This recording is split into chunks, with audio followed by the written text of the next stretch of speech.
This video is kindly sponsored by Tobii, more on that shortly. Star Citizen is a natural fit for the Tobii Eye Tracker 5, mostly because it's built from the ground up to be experienced from a first-person perspective. On foot, in the pilot's chair, or even floating around in space, everything is experienced from your character's eyes, making the Tobii Eye Tracker an obvious purchase for many, me included. Looking around to experience firsthand what's happening in the verse gives you a sense of scale and wonder, and as much as the word has become a bit of a meme for Star Citizen, immersion.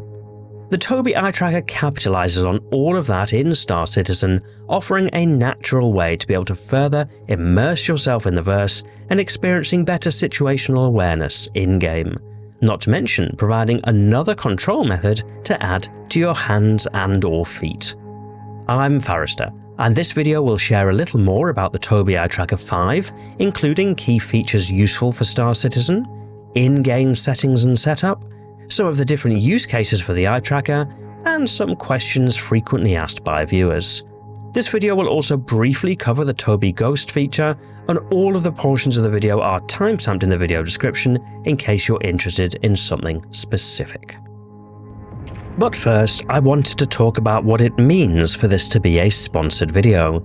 So, first of all, I purchased my eye tracker over 5 years ago, long before I had any sponsorship or affiliate arrangements with Tobii. I purchased as a paying customer and have always been very happy with my purchase, hence why I feel so comfortable to work with Tobii and showcase their eye tracker for you. This video content is formed of my own thoughts, I've not been sent a script to read to you, and for those who purchase a tracker through the affiliate link in the video description, it gives a small amount of commission to the channel for every purchase. So that's all the transparency stuff. You can decide if you think this is a biased video or whatever, but I think many of you might be interested in finding out more. So that brings us to the key features of the Tobii Eye Tracker 5 in Star Citizen.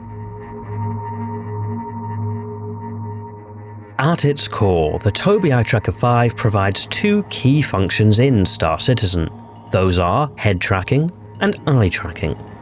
Head tracking plots your head in physical space, giving 6 axes across pitch, yaw and roll, as well as X, Y and Z positioning for Star Citizen. That means that your head in-game will move to map the direction it's facing in real life. There are some smart algorithms that adjust that a little bit so that you can obviously still see the screen, but the Tobii software makes that feel very natural to do. Look to the left, your head points left. It's worth adding that as you move your head in-game, your character model also moves their head, something you can actually see when in third-person view. Tobii also have a piece of software called Tobii Ghost, which shows an overlay of where you're looking. It's useful for situations such as this, where you're trying to explain the system to somebody.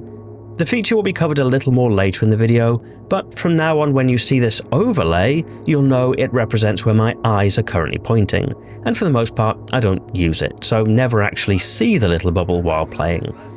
The second key feature that the eye tracker provides, as the name would suggest, is eye tracking. The Tobii software feeds that to the Star Citizen game engine for use cases that benefit from it. Some examples might be where you keep your head facing forward, but glance your eyes to the left to target a spacecraft to your left for more information. Setting up the Tobii Eye Tracker is pretty simple. There's a mount that attaches to the monitor, although Tobii do also have an optional tripod bracket available now. The eye tracker snaps magnetically to the mount and then plugs into a USB port. For the sake of simplicity, I have it plugged into the USB port on the monitor itself. It only takes a couple of minutes to set up the hardware and calibrate the tracker. There are 3 pieces of software available for download: the driver, Tobii Ghost, and the Game Hub. For Star Citizen, only the driver is really needed, but the Game Hub can also be helpful if you play other games that would benefit from the eye tracker too. If you ever change screen or move position, you recalibrate, but that's also done in just a couple of minutes and simply involves looking at some dots on the screen until they pop. Once all of the setup is done, you just forget about it. It's there, ready and waiting for when you launch your game. Setup in Star Citizen is also very easy, as native support for Tobii is baked into the game itself. You can choose to fine-tune all of the different sensitivities, and I've included my settings on the screen, but the most important thing is to ensure that head tracking is actually enabled. The one thing that is worth considering, however, is making sure there are a couple of keybinds set to make life easier. Having a handy hotkey to enable or disable head tracking is helpful for those times when you want to take a sip from your coffee cup, or check another screen, or chat to somebody who walked in the room without your character view in-game going haywire. A quick toggle button works wonders for such situations. The second keybind I recommend is to recenter the tracker. There is some clever stuff that goes on in the background that optimizes the tracker over time with your play session, but sometimes if you get up for a bio break and come back, you might be in a slightly different position, and so I like to manually recenter the tracker in such instances. And I also have head tracking enabled while seated and during FPS in the settings menu. I don't always use head tracking whilst walking around, especially whilst you're still getting used to it. It can feel a little bit disorienting, but I like having the option, and I instead use my enable-disable keybind to quickly decide if I want the feature on or off at any given time. In terms of what you might use the eye tracker for in Star Citizen, there are 4 primary use cases for me. The first is in combat, where having the ability to look around a fight and seeing targets around you helps with your situational awareness. You can be in a furball and keep your target in view even when your ship is still maneuvering to get back nose on. It's somewhat difficult to explain just how useful that is without experiencing it, but it means that you're much less likely to lose your target and have a much better awareness of where it is in relation to your ship. It's also great for target management. Simply looking at a target will put it under your crosshairs, and then you can tap to lock or pin, or move around to the next. In bigger furballs, it's very helpful to be able to quickly switch targets on the fly. Also, in a combat scenario, the Tobii eye tracker can let you use missiles or some gimbaled or turret weapons off bore sight, so you can fire them in the direction you're looking, even if that's not the direction your ship is pointing. It's a great way to be able to get more out of your ship, especially on larger ships or fighters where they're a bit slower to turn. You're able to keep fighting even without being nose on. The second use case is in conjunction with the ATLS tractor-beam platform. Sometimes when lifting the largest of crates, the crate can block your entire view, making it difficult to see where you're placing it down. With the Tobii eye tracker, you're alternatively able to look to the side to decide where to place the crate, which makes the ATLS much more usable, even though it still hates me. The third use case for me is for flying near obstacles. Usually that's taking off or landing, but might be in an asteroid field or in a canyon on a moon. Being able to look around and physically see any obstacles or dangers around you is incredibly helpful for building your spatial awareness. It's something you instinctively do in the real world, so being able to do that in the game world improves your ability to fly and operate your ship in first-person view. And that brings us to the final use case for me, and that's simply immersion. I know, it's a bit of a buzzword amongst the Star Citizen community, but there's something to be said for being able to feel part of the game world, and being able to track head and eye movement has a huge impact on that. Sunsets, for example, often look great in Star Citizen, but when you're able to enjoy them all the more by peeking left and right to see the full panoramic spectrum, well, that's something else entirely.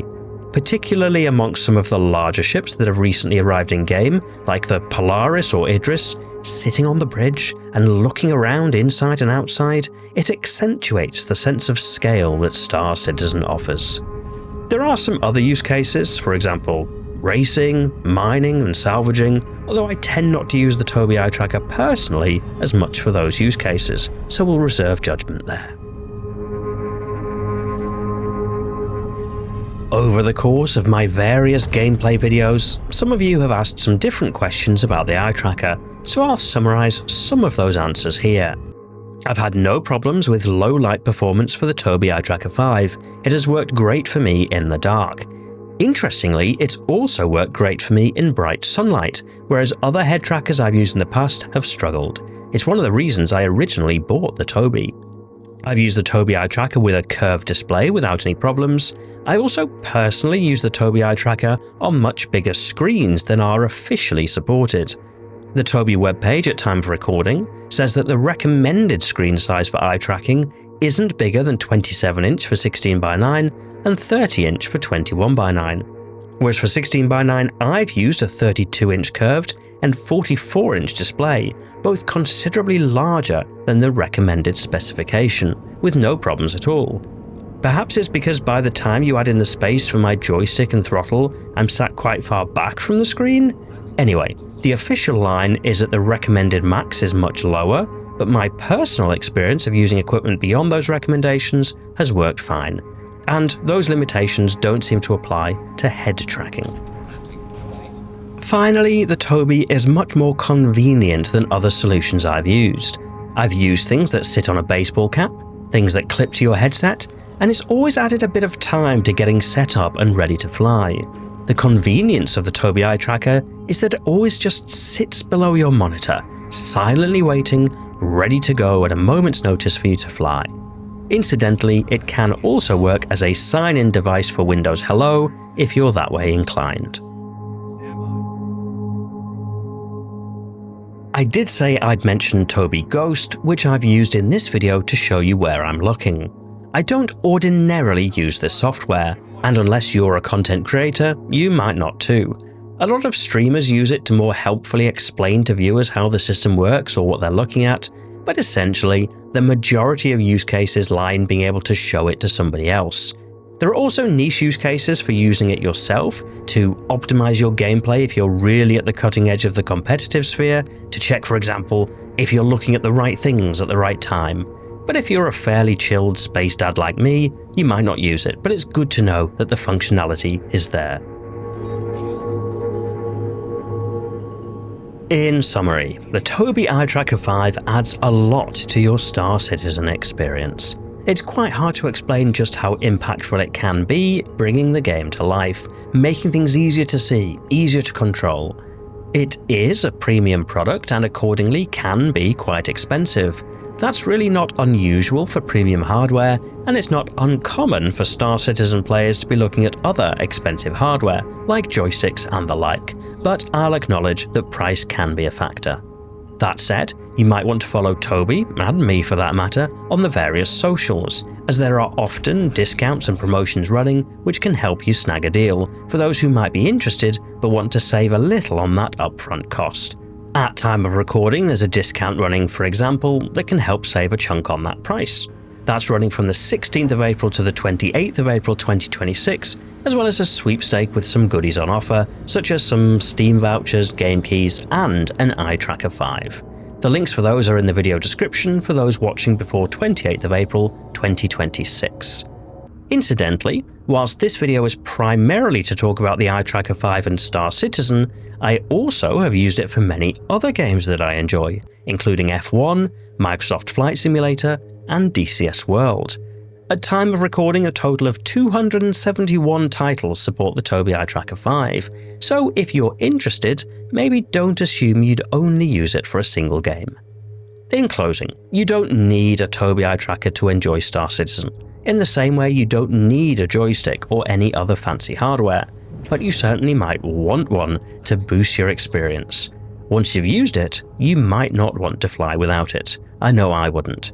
Thank you again to Tobii for sponsoring this video. It's a pleasure to work with sponsors when you're already passionate about their product to begin with, and it's a great support to smaller channels like this one.